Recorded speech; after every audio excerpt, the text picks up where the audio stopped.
Olá, começamos mais um capítulo do nosso Descomplicando por aqui.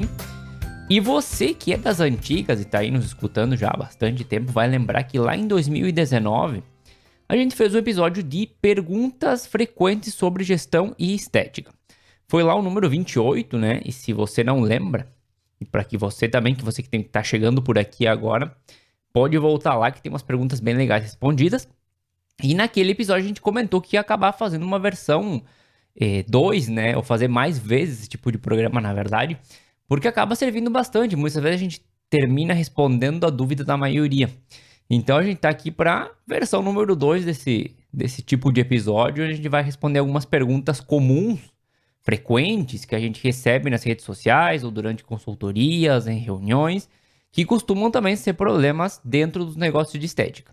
E aquela velha história, como é que eu faço tal coisa, como que eu resolvo o problema X, né? E eu já aproveito para comentar que você também pode mandar a sua pergunta lá no @Descomplicando a Estética, no nosso Instagram, que ela pode acabar aparecendo por aqui numa próxima versão desse tipo de episódio, Cris. Olá, Gabriel. Olá, quem está nos ouvindo. Eu até confesso que eu tinha esquecido desse episódio, né, no meio de tantos assuntos que nós acabamos abordando aqui, ou ainda o que a gente tem que falar conforme os pedidos que acabam chegando de vocês. Mas é praticamente diária a frequência de perguntas que nós acabamos recebendo de profissionais da saúde estética também, só do pessoal do embelezamento, sobre como organizar melhor o seu negócio, como iniciar, ou então questões mais técnicas sobre a execução de algum tipo de tratamento, sobre resultado, sobre avaliação, e até mesmo o pessoal envia foto, olha só, eu tô com esse caso, o que eu faço aqui, né? Essa também, Cris, o que tu faria, o que tu indica?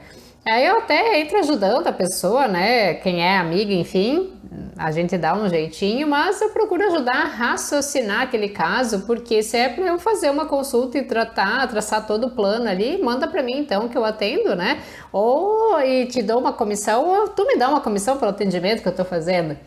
Mas então, antes da gente já sair de cara mandando as fotos do seu possível cliente para todos os colegas, né? Pedindo ajuda.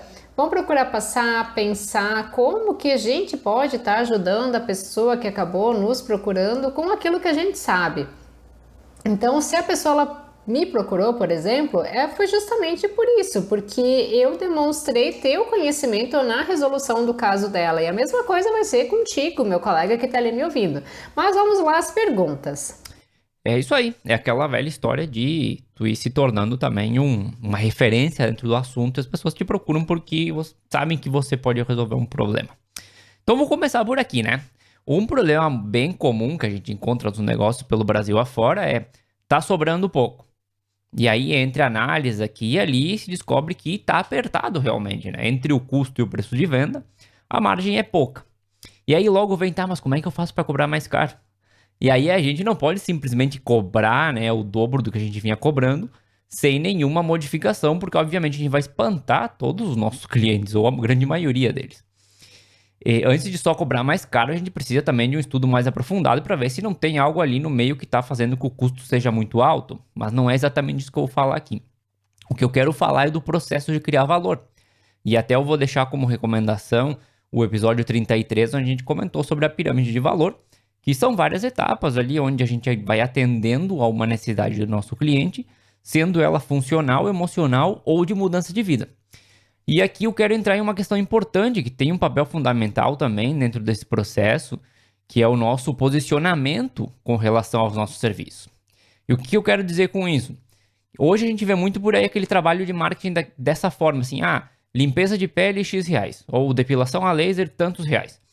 Só que pouca gente pensa no problema que esses serviços resolvem, na verdade. E o que acontece quando a gente passa a divulgar nossos serviços em base ao que ele oferece, né? Então vamos pegar a limpeza de pele como exemplo. No lugar de colocar lá, limpeza de pele a tanto, a gente passaria a focar no que o serviço oferece. Pele limpa, bonita, rejuvenescida. Então, em vez de colocar lá, limpeza de pele tanto, né? Tu coloca... você poderia ter uma pele, né, com tal e benefício, e aí sim, por tantos reais, né?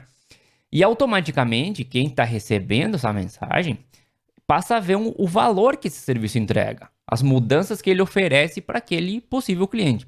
Então, antes ele via um serviço normal, uma transação comercial até, se poderia dizer, mas agora ele passa a ver que aquele serviço pode entregar uma melhora de vida para ele. E a mesma coisa a gente pode fazer o mesmo exemplo com a depilação a laser, né? Só para pegar dois exemplos bem comuns aqui. No lugar de colocar lá a sessão a laser, né? Sessão laser a tantos reais, começar a focar na praticidade, na comodidade, ficar livre da foliculite. O cliente passa a perceber que aquele serviço, o que aquele serviço entrega e passa a reconhecer o valor que esse serviço tem. E se a gente alia isso a um serviço, né, executado com perfeição, com maestria, com cuidado, com exclusividade, a gente consegue sim aumentar nosso preço. Não de uma vez só, claro, não do dia para a noite, mas ir aumentando de forma gradativa até a gente chegar ao ponto que a gente quer, o que a gente precisa. Outra coisa que a gente pode fazer é ver que extra, digamos, que fator extra a gente pode entregar junto com aquele serviço, para poder também justificar esse aumento de preço. Por exemplo, junto com o serviço X, você entrega um e-book com dicas, com receitas saudáveis, enfim, o que for. Você está entregando mais valor para aquele cliente por praticamente zero custo. Claro que a gente tem que considerar o teu tempo, né, na hora de produzir o conteúdo, mas em termos monetários não tem um valor representativo.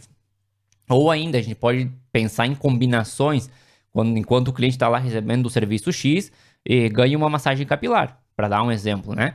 Que é algo que não vai te custar horrores, mas que agrega muito dentro do teu serviço principal, aumenta a qualidade e, obviamente, a gente tem a possibilidade também de aumentar o preço. Então, eu convido você que está escutando, né, a sentar com a tua lista de serviços e pensar, para cada serviço que eu ofereço, quais os benefícios que o cliente recebe. E começar a pensar, assim, em posicionar também os teus serviços de acordo com esses benefícios e não só como com um simples nome e um preço, né? Eu até comentei aqui em outro episódio também, existe aqueles massageador de cabeça, assim, que eu digo que parece uma aranha, uns aramezinho. Aquilo lá é uma delícia, enquanto a pessoa tá ali no vapor de ozônio, tá na máscara, receber uma massagem ali no couro cabeludo é muito bom. Ou se tu não quer comprar um desses, os seus dedos estão gratuitos ali nas tuas mãos, né? Ou mesmo assim, nossa, vou fazer um spa das mãos da minha cliente, uma massagem, tu vai gastar um tiquinho de um creme ali, né? Quem sabe um esfoliante, dependendo de como tiver, e vai ser um baita de um diferencial, né? Tu acaba fugindo daquele leilão invertido de preços, onde que quem oferta o menor deles acaba levando o cliente. E muitas vezes leva também os problemas gerados por isso na maioria dos preços, na maioria das vezes, porque quem vem por preço vai por preço também, né? Só que também não adianta só você saber que cobra um preço mais alto por N motivos. As outras pessoas, elas também precisam saber disso. Então, por isso, procure falar, divulgar, mostrar os bastidores dos seus negócios, e as redes sociais estão aí para isso, né? Vamos lá. É verão, uma pergunta que eu recebo, então, sobre a depilação a laser. As clientes, elas têm dúvida se elas podem manter as suas sessões e, por conta disso, as profissionais também acabam tendo medo de manter a agenda e levar o famoso bolo, né? Ficando com um horário vago, a ponto de muitas vezes nem compensar a alocação do aparelho. Então, o que eu posso fazer? Quando se trabalha a fotodepilação por luz pulsada, ali realmente eu recomendo cancelar, porque o bronzeado é uma das contraindicações para realizar a técnica. Mas o laser de diodo, ele tem a sua segurança em pele negra ou mesmo em pele bronzeada, desde que a gente tome algumas providências. Já comentei que aqui no sul, ou pelo menos, né, aqui na minha região, as mulheres elas não podem ver um raio de sol, que elas já se atiram de biquíni, querendo chegar num tom de pele o mais escuro possível e de forma rápida. Então, além de causar um envelhecimento precoce da pele, a gente tem o risco aumentado do câncer de pele também. A gente deve muito trabalhar essa informação para o nosso cliente. Mas, como profissional, então, além de orientar a nossa cliente, o possível cliente, sobre as questões de saúde, a gente deve pedir para que ela se abstenha do sol pelo menos uma semana antes de realizar a sessão. Tu tem agendado na próxima sexta-feira. Pede para essa semana anterior ela cuidar um pouquinho, não ir tanto para o sol. E no depois da sessão, se a pele dela já estiver íntegra no dia seguinte, que íntegra é o quê? Sem mancha, sem casquinha, sem vermelhidão, como se tivesse antes de ter feito, pode pegar sol novamente, né? Eu sei que pelos estudos a gente até necessitaria de um tempo maior, mas eu entendo a questão ansiedade das clientes também. E além disso, a gente como profissional vai precisar fazer uma reprogramação do aparelho para uma pele mais escura do que o natural, a fim de evitar intercorrências. Então, o primeiro ponto é mudar a fluência e mudar também o tempo de relaxamento térmico entre os disparos. Esse tempo de relaxamento ele tem que ser maior para dar tempo de haver a refrigeração da pele.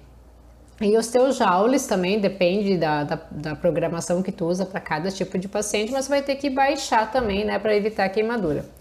A diferença é porque uma pele negra, ela tem eu digo que a taxa de melanina na sua totalidade, então da superfície ali da epiderme até a sua derme, ela tem a mesma taxa de melanina. Uma pele branca que se bronzeia, ela fica com um acúmulo de melanina de forma superficial ali na epiderme, né, que a gente sabe que o bronzeado é uma resposta a uma agressão que a gente está fazendo para o nosso corpo. E isso pode gerar uma confusão ao aparelho, uma vez que o alvo do laser de diodo é a melanina. Então pode queimar a pele da sua cliente se não houver uma reprogramação. Essa queimadura ela pode ser de grau mais leve até uma queimadura mais profunda, né? E como que tu vai conduzir o tratamento vai dizer muito de como vão ficar as sequelas dessa queimadura depois. Então é aquela questão, né? Que ninguém tá livre de ter uma intercorrência. Mas a maneira como a gente vai trabalhar para evitar e também como a gente vai conduzir a solução caso ocorra uma intercorrência é que vai acabar nos diferenciando da maioria dos profissionais. Vai mostrar cuidado, atenção, o comprometimento e também a questão ética. A gente não pode simplesmente, não, isso aqui não foi culpa minha tirar o corpo fora, né? A gente tem que assumir os riscos junto.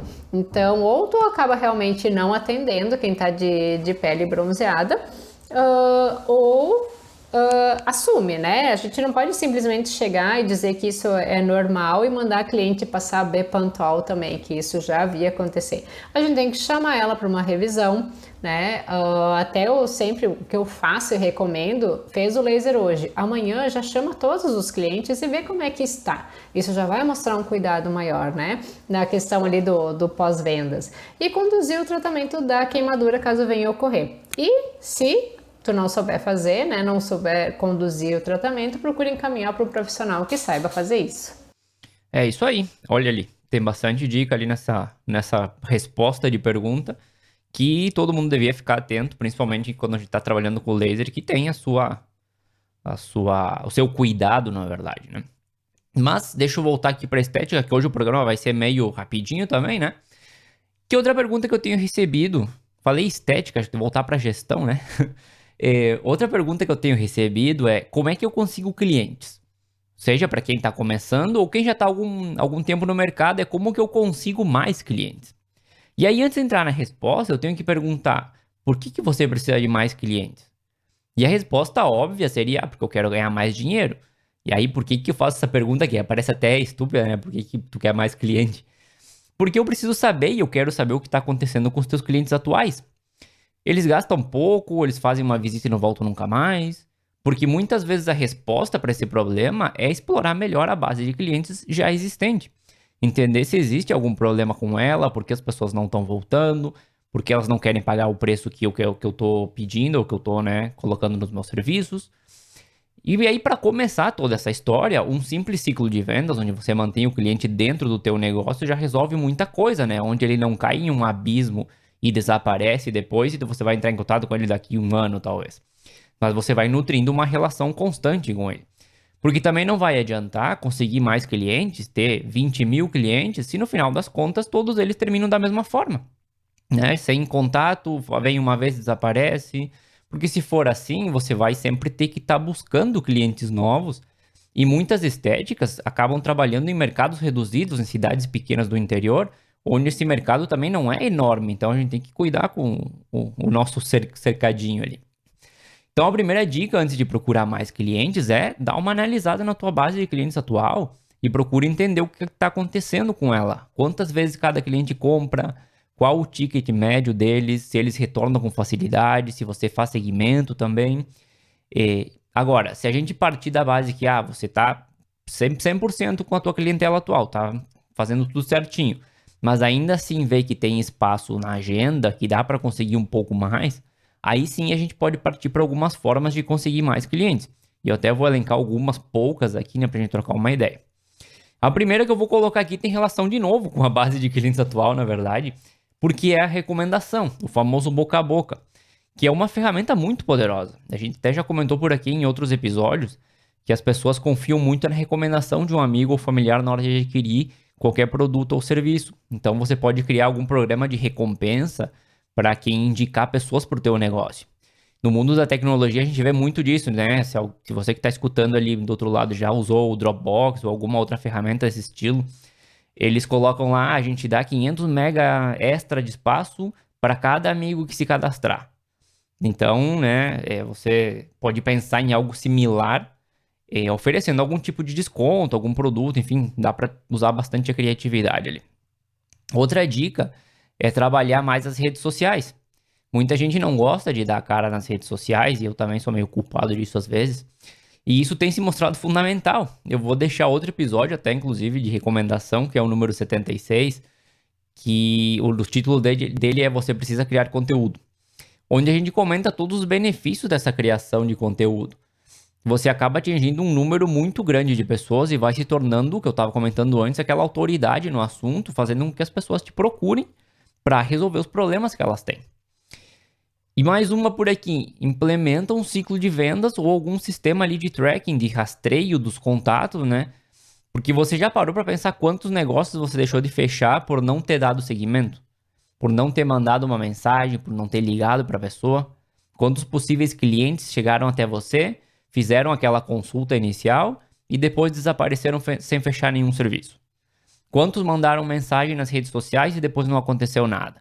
E na maioria das vezes a gente esquece de retomar esses contatos e se a iniciativa não partir do cliente, acaba não acontecendo a venda. Então o sistema de tracking vai te ajudando a manter esse contato e saber o que está acontecendo com cada um dos clientes e possíveis clientes também. E aí você vai conseguir também acompanhar mais de perto esse processo e converter muito mais vendas, né? Já que você vai acabar tomando a iniciativa e não esperar que o cliente chegue até você. E aí, claro, tem várias outras formas aqui, mas vamos parar por aqui hoje para não deixar esse episódio muito grande também, Cris.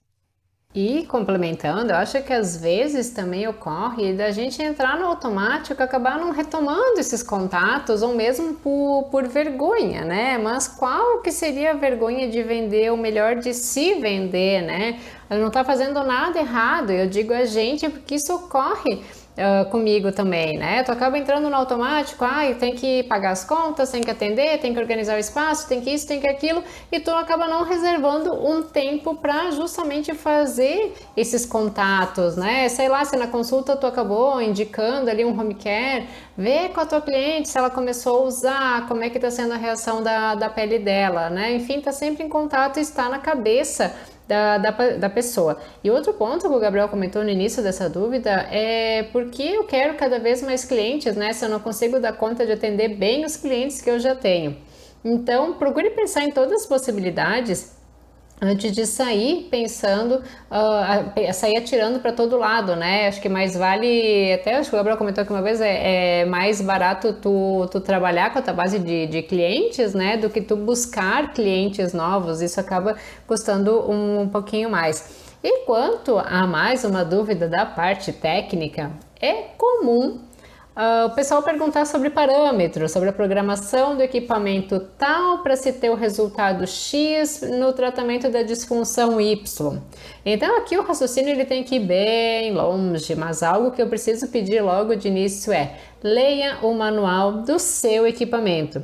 Porque ali no manual vão estar contidas muitas informações sobre o funcionamento do seu aparelho, como qual o tipo de corrente que ele tem, qual é a potência que ele atinge, qual a temperatura máxima, no caso de uma radiofrequência, ou a temperatura mínima, né, da criolipólise, da criofrequência, qual esses parâmetros que ele vai atingir, qual o tipo de luz que o aparelho emite, qual o seu respectivo comprimento de onda. E além de tudo isso, conforme o aparelho que tu tiver ali em mãos, o fabricante Ele ainda apresenta sugestões de uso conforme estudos que eles fizeram, embasados na literatura já existente. Porque quando o fabricante ele decide construir um equipamento em cima de uma tecnologia que já existe, ou ele vai se basear nos estudos que foram feitos, né, propondo melhorias, justamente para ser o atrativo do aparelho deles, ou a empresa ela vai desenvolver os seus estudos em cima de uma nova tecnologia, como foi o caso agora recentemente da Adoxy,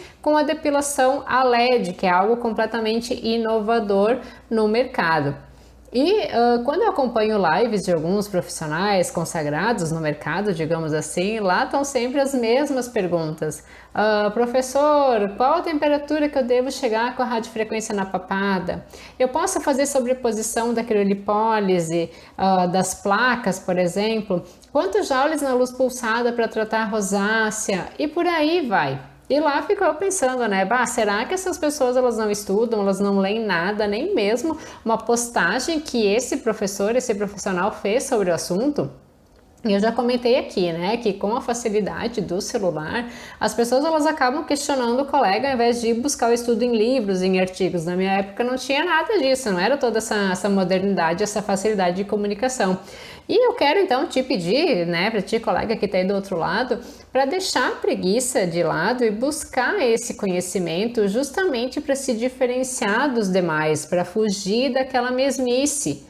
E eu sei que é mais fácil a gente perguntar para alguém, mas qual a garantia de que essa pessoa tenha a resposta certa que você precisa? Quem avaliou o cliente foi você, ou fui eu no caso, se eu você ir perguntando para todo mundo, né? Então essa avaliação, ela foi correta? Ela não foi correta? Porque vamos supor, se a cliente ela tem mais flacidez do que gordura, só que daí tu foi lá e pediu para o outro profissional os parâmetros do ultrassom, por exemplo, para tratar a gordura. Tu até vai ter a redução da circunferência abdominal ali dessa pessoa, mas vai acabar piorando o aspecto da flacidez. E isso poderá deixar tua cliente não muito contente, né? Porque daí vamos supor, se tu percebeu, tem gordura, tem flacidez, então eu tenho uma radiofrequência. Ela iria ser muito mais efetiva nesse caso, porque ela trabalha as duas disfunções. Então, acho que deu para entender onde é que eu quero chegar, né? Antes de você ir perguntando para todo mundo o que tu deve fazer, procure sentar, analisar e estudar o caso do cliente que vai estar ali na tua frente. É isso aí. É o que a gente sempre comenta também, que cada cliente, cada paciente que a gente tem na frente, vocês, na verdade, né, tem na frente, são únicos. E isso aí exemplifica bem que, né, o conhecimento nos ajuda também a poder avaliar situações de melhor maneira, tanto na questão de gestão como na questão de estética. Então, acredito que quem nos escuta também busca esse conhecimento, porque nos acompanha já há 80 e tantos episódios, é porque está procurando também administrar o negócio de uma maneira melhor, está procurando melhorar sua técnica, está procurando sempre melhorar, na verdade, né? Mas hoje era tudo que eu tinha por aqui. Não sei se tem mais alguma coisa para adicionar, Cris. Não, hoje é isso, porque se deixar falar eu vou me alongando demais, né? Mas hoje vamos ficando por aqui mesmo. É isso aí, então vamos ficando por aqui. A música de abertura do programa é Feeling Good da PurplePlanet.com. E claro que na próxima semana a gente vai estar de volta com mais um assunto interessante para você. Até mais, Cris. Até a próxima quinta.